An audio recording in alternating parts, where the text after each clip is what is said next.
"You're not invited to my graduation. Just pay for it." That was Taylor, my stepdaughter. 17, with her mother's eyes and her father's talent for cruelty. She stood in the hallway, flipping her hair back like some dramatic punctuation, lip gloss too bright, voice too flat to be joking. I didn't answer her, didn't raise my voice, just nodded, like a man told his services were no longer required. Then I walked back to my office, sat down at my desk, and opened my laptop. I stared at the invoice, the one from the event planner, $4,280 for the venue, $900 for the cap and gown bundle, $1,500 deposit for the catering, photographer deposit, $600, balloons, centerpieces, printed invitations, every detail booked under my name, every dollar charged to my card. I looked at each charge like I was reading my own obituary. Then I started canceling, one tab at a time. The venue, the catering, the photographer, even the monogrammed cake topper she insisted on. It was all reversible, everything but the venue deposit. I let that one go, considered it a parting gift. Not out of spite, not revenge, just clarity. A cold kind of clarity, the kind that settles in your bones after years of denial. To her, I wasn't family. I was a function, a bank account with a beard, a man-shaped Wi-Fi password. She didn't want me in the photos. She wanted me in the transaction history. That hurt, more than I wanted it to. I thought back to the beginning. 3 years ago, I married Laura. A brilliant, tired woman with a sharp mind and a softer heart, dulled by years of single motherhood. She was a defense attorney from Austin. She worked long hours and carried the weight of every courtroom loss on her back like a stone. She also had a daughter, Taylor, 15 when I met her, already building walls, already allergic to kindness. Our first dinner together, she didn't look up from her phone. Scrolled through TikTok while Laura and I made small talk. Didn't say thank you when I passed the mashed potatoes. Didn't acknowledge the dessert I bought, that she had once mentioned she liked, from a bakery halfway across town. I told myself it was nerves, teenager stuff, but it didn't get better. I took her to a Paramore concert once. She barely said 10 words the entire evening. I helped her land her first job, reworked her resume, drove her to the interview, stood outside the yogurt shop for an hour while she trained. I paid for her girls' trip to Boston. Flights, hotel, food, Ubers, the whole itinerary. Not once did she hug me. Not once did she say she was glad I came into their lives. To her, I was always mom's guy, even after the wedding, even after the refinance on the house, even after Laura and I sat up together at midnight, whispering over spreadsheets, calculating whether we could afford Taylor's braces and keep the house out of the red. Every sacrifice stayed invisible until it was time to swipe a card. The only time I got eye contact from Taylor was when something needed fixing. Her car, her phone, her life. She never called me dad, never even joked about it. At best, I was him, as in, can he take me to school? Laura always said, she just needs time.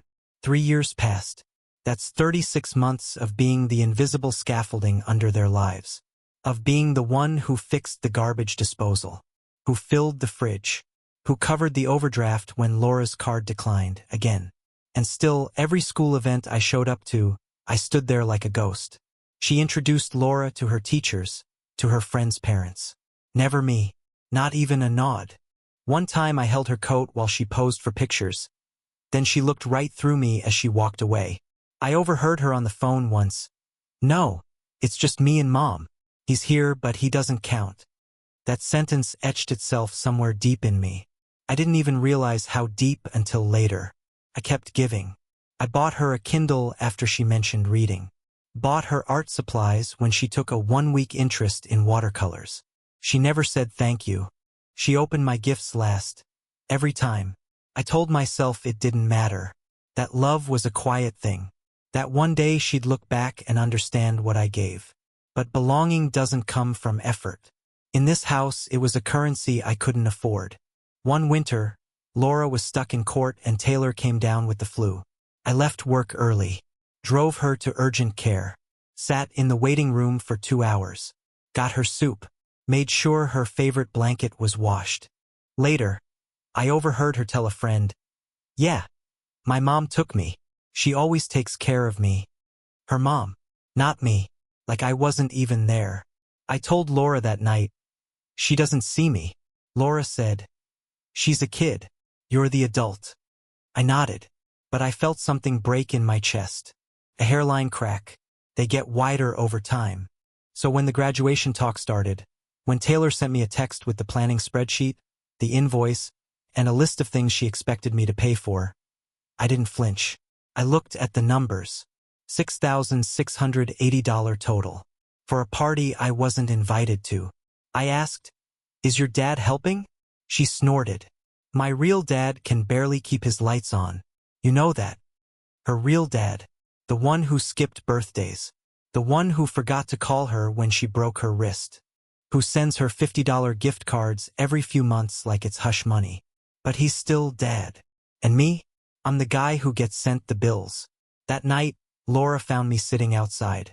I was watching the stars, trying to remember what peace felt like. "She didn't mean it like that," she said. "Didn't she? She's under pressure. School, friends, college stuff." I didn't answer, just nodded, because I had finally heard Taylor clearly. No more translation needed. I wasn't a father figure. I was an ATM with car keys, a chauffeur, a background actor in the movie of her life. And when she said, "You're not invited to my graduation, just pay for it," she wasn't being cruel. She was telling the truth. And maybe that's what hurt the most. Not the rejection, but the honesty. The iPad was still signed into her messages. It was a gift, a birthday present, wrapped in gold foil paper and topped with a ribbon Laura picked out, but paid for by me. I'd spent hours tracking down the right model, made sure it came with the pencil and keyboard. She used it constantly for school, for drawing, for FaceTime calls that rang through the house at 1 a.m. And she forgot to log out. I wasn't snooping. I didn't go looking for anything.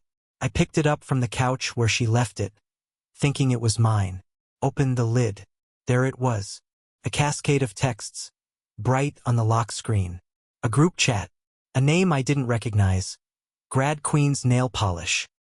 At first, I was going to close it. Just hit the button and walk away. Then I saw my name. Not directly, but close enough. "He'll pay," Taylor had typed. "But he's not coming. I'm not inviting him. It's my day." Then a smirking emoji. One of her friends replied, "LOL savage." Another, "Girl F or make sure he pays for the limo too." Taylor, "Oh, he will." That man's scared of confrontation face with tears of joy. The words didn't hit me all at once. They soaked into me, slow and suffocating, like water through drywall. I stood there, still holding the iPad, the screen now dimming, my reflection staring back at me. A man mistaken for a parent. A fool mistaken for family. I didn't say anything that night. Didn't show Laura. Didn't yell. I went to the garage instead. Sat in the driver's seat of my truck with the windows rolled down and my hands gripping the wheel until my knuckles went white. That's when the decision was made. Not out of rage. Not even out of pain. But out of something colder. Something older. The kind of emotion that doesn't explode, it recedes. It hardens. Like stone under frost. The next day, I called the venue. Told them the event was canceled. They asked if I wanted to reschedule. I told them no. Asked about the deposit, non-refundable. Fine. Let it burn. I canceled the catering. The decorations. The photographer. The custom balloons. The rented champagne flutes. The RSVP website. All of it gone with a few clicks and quiet confirmations. Then I opened the cap and gown portal. Everything had been ordered under my account, the one link to my email. One call, one password reset, and the order was gone. I left the deposit on the venue. Considered it a lesson fee. Then I rented a boat. A pontoon on Lake Travis. Cold drinks. Grilled food. A few friends I hadn't seen in months. I called it a graduation of my own. The end of pretending. The beginning of silence. Graduation day came. I wasn't there. I was on the water, blue sky above, the wind slicing through the heat, a beer in my hand, music blaring from a speaker. No one rolled their eyes at me. No one asked for money. Just laughter. Just air. Around 3 p.m. the messages started. First from Laura. Where is everything? Then Taylor. What happened to the venue? Another. Where's the cake? The photographer? We're standing in a parking lot. I didn't respond. More messages. More panic. Laura again. Did you cancel everything? Taylor. You're such an asshole. I'm literally crying. Why would you do this? Still, I said nothing, because for the first time in years, I didn't owe them a reply. I wasn't the emergency contact anymore. I wasn't the fixer. I was done. An hour later, Laura called. I let it ring. She texted, please talk to me. We're standing here and there's nothing. I finished my drink. My phone buzzed for another 30 minutes. Then it went quiet. That night I got a photo. Taylor, in regular clothes, standing in a cracked parking lot. No cap, no gown, no stage. Just her and 3 other girls, all of them dressed like they'd missed the memo, like they were extras on the wrong set. No smiles, no celebration, just confusion. Laura came home later that evening. She didn't say anything at first, just walked in, took off her heels, sat down at the kitchen table. Then, without looking at me, you went too far. I stared at the TV. Didn't answer. She kept going. It was still her graduation. She's just a kid. I nodded. I paid for 100% of that celebration. She didn't mean it. She said I wasn't invited. She didn't mean it. I turned to her. My voice was low, tired. She meant it, and I meant what I did.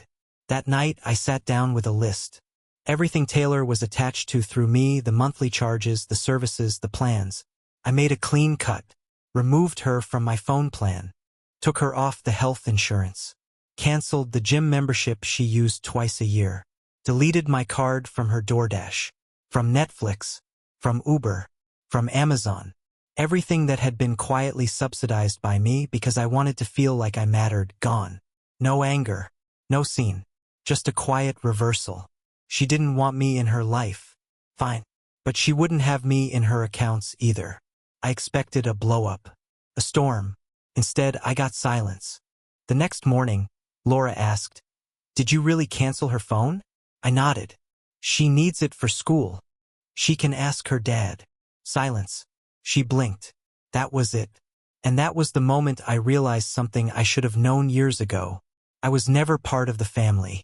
I was part of the funding. And now the account was closed. 2 days after graduation, they sent me another photo. Taylor again. This time with a forced smile, standing in front of a homemade "Congrats Grad" banner strung up with masking tape on her grandmother's patio. A plastic folding table. A store-bought cake. A cluster of deflated balloons, the kind you grab from a gas station when you're already late. The text attached was from Laura. We made the best of it. I stared at the image for a long time. Not because I felt guilty, but because I didn't. There was no satisfaction in it. No victory. Just a kind of hollow acceptance, like watching a roof collapse after years of patchwork. I didn't tear it down. I just stopped holding it up. Taylor moved in with her grandmother the next week. She didn't say goodbye. No dramatic exit. Just gone. The room she once called hers looked stripped and cold, as if she had never been there. No notes. No thank yous. Just silence. And in that silence, I felt peace trying to reach me through the cracks. Laura still lived in the house. Still cooked dinner. Still talked about her cases like everything was normal. But she moved around me differently. Her voice quieter. Her touch rarer. She used to sit beside me on the couch. Now she stayed at the far end. One night, she finally asked, "Are you ever going to talk to her again?" I didn't answer. She tried again. "She's just a teenager. She didn't mean to hurt you." I kept my eyes on the TV. She meant to exclude me. That part was clear. She's confused. She feels abandoned. She abandoned me first. Laura exhaled. The kind of breath that's half a cry. She's your daughter too. I looked at her sharp. No, she's not. And we both felt the weight of that line, because I had treated her like mine. For 3 years, maybe longer, I paid like a father, showed up like a father, stood in the background, hoping one day I'd be acknowledged. Not for glory, just for truth. But truth came late, and bitter. Now Laura looked at me like I had become a stranger. But I hadn't changed. I had only stopped pretending. I told her calmly, "You let it happen." Every time she dismissed me, every time she spoke through me, around me, like I was a ghost in this house. You never corrected her, never defended me. You just asked me to keep being patient. Laura said nothing, so I kept going. Respect isn't something kids learn by osmosis. They watch what their mothers tolerate. She looked down, her face hollow. That night, I sat in my office and opened the shared calendar Laura and I used. Every past event, every trip, every dinner with Taylor, all still there. I deleted them, not out of spite, just to make space for the future. One she wasn't part of. I started setting boundaries. No more errands. No more last-minute favors. No more stepping in to smooth things over when her grandmother called, confused about something Taylor needed. I didn't respond to texts, didn't open links, didn't offer rides. I had taught her unintentionally that I was always available, always dependable. Now I was teaching her something else. I was done being the fallback. Weeks passed.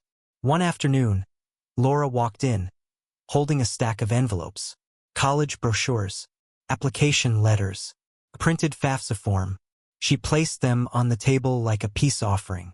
"She wants to go to UT," she said. "But the financial aid won't cover everything." I nodded. "She asked if you'd consider helping with tuition." That made me laugh. Not loud, just a breath, a flicker of disbelief.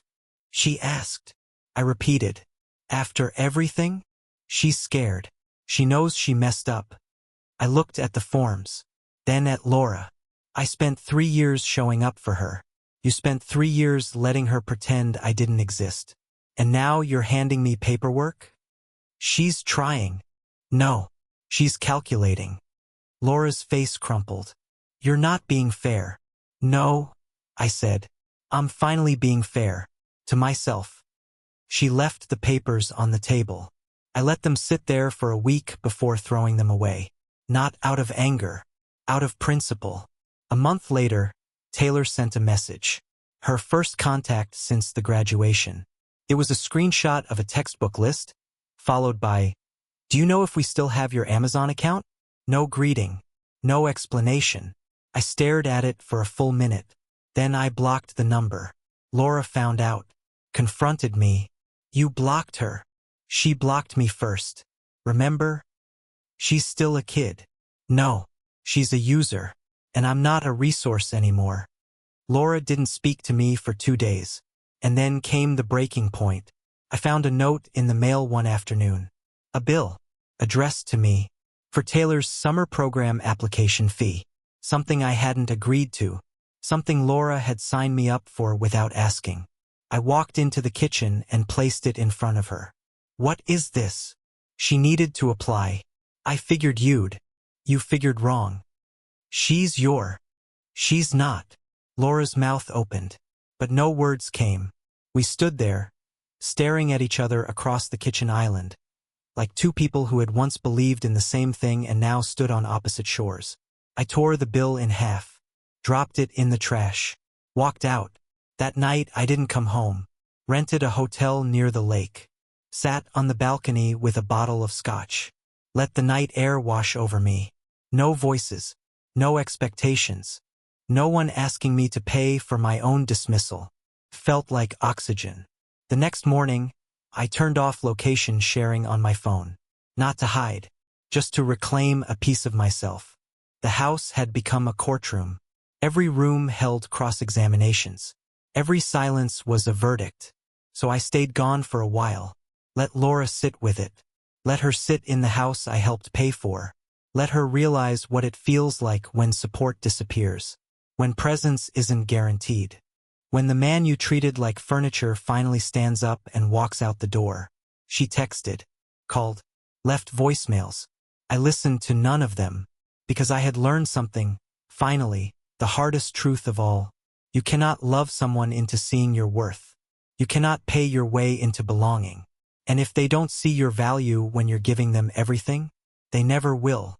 Taylor's still living with her grandmother.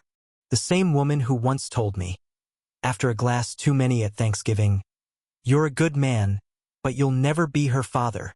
I remember smiling through it, slicing the turkey, nodding like it didn't cut deep. Now Taylor's in her spare bedroom, sleeping beneath an old ceiling fan and a crocheted quilt that smells like mothballs. Her grandmother's house doesn't have central air, doesn't have high-speed Wi-Fi either, but it does have one thing: clarity. I haven't spoken to Taylor since I blocked her number. Laura still tries, though. She brings her up at odd moments, like slipping a needle into conversation. "She's been taking more responsibility," she'll say. Or, "Her grades are up again. You'd be proud." I never ask for these updates, but Laura gives them anyway, hopeful, desperate, like she's casting fishing lines into a lake gone still. And me? I'm in no rush to reel anything in. I don't owe them anything anymore. Not Taylor, who only saw me as a convenience. Not Laura, who stood silent every time I was cut down. They spent years letting me carry everything. Finances, favors, forgiveness, and called it normal. They fed on my effort and named it obligation. And now they want restoration? No. What they want is a reset. A clean slate without the mess of consequence. But I remember too much. I remember every whispered conversation where Taylor called me him. Every group chat she excluded me from. Every look Laura gave me that said, "Don't make a scene." Even when I was being disrespected in my own home. And I remember the graduation. The empty parking lot. The missed cake.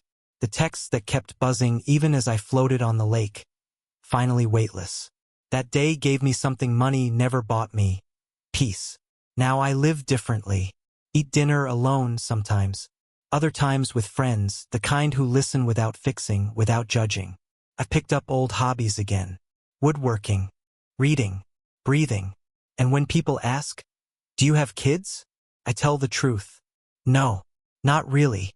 Sometimes they look confused. Sometimes they don't ask again. And that's fine. Because I'm not interested in retelling the story to make anyone comfortable. This isn't a redemption arc. It's a record. A testament to what happens when you give your whole self to people who treat you like a placeholder. Laura still texts. She asks if I'll come by her mother's house. "Taylor wants to talk," she says. Just talk. But what's left to say? Do I owe her closure? An explanation? Do I need to walk her through the wreckage and point out each broken beam, each collapsed support, so she knows what she helped destroy? No, because she was there when the walls cracked. She laughed while they splintered. She brought her friends to take pictures before the roof caved in. And now she wants me to help rebuild? I was never her father, not in name, not in sentiment, only in utility. So when people say, "You must miss her," I say, no, I miss who I thought she'd become. There's a difference. Love isn't blind. That's a lie we tell ourselves to excuse the cost. Love sees everything and gives anyway. I did that. Gave until the giving became a currency I couldn't afford. Paid with time. Paid with presence. Paid with silence.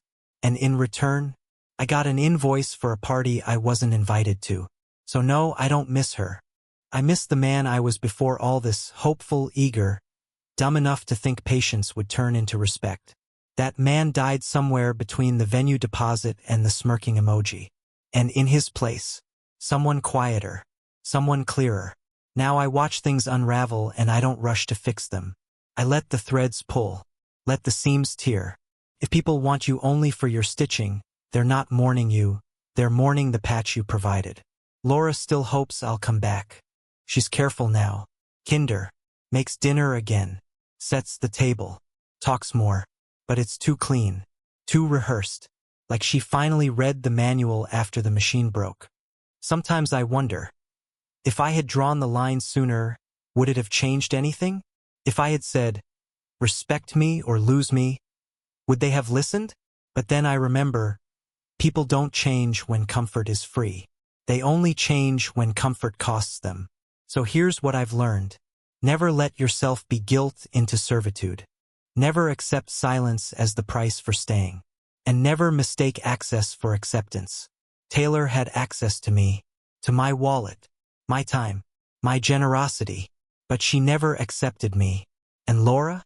She accepted the benefits, but not the burden of standing beside me when it counted. Now the bills are due, and I don't pay for debt I didn't sign. It's been 4 months since graduation. Taylor's still at her grandmother's. Laura's still trying to fix things with carefully chosen words. And I'm still where I was that day on the lake. Distant, sunlit, finally weightless. People call it cruel. They say, she's young. You should forgive. But cruelty isn't drawing boundaries. Cruelty is asking someone to fund their own erasure. And forgiveness without change. That's just enabling. So I'll end with this. If a man gives his time, his name, his labor, and is still told he's not family, what exactly is he expected to keep giving? Tell me, would you have stayed? Would you have kept paying? Or would you have walked away too? Because I didn't lose a daughter. I lost the illusion of one. And sometimes losing the illusion is the only way to save yourself.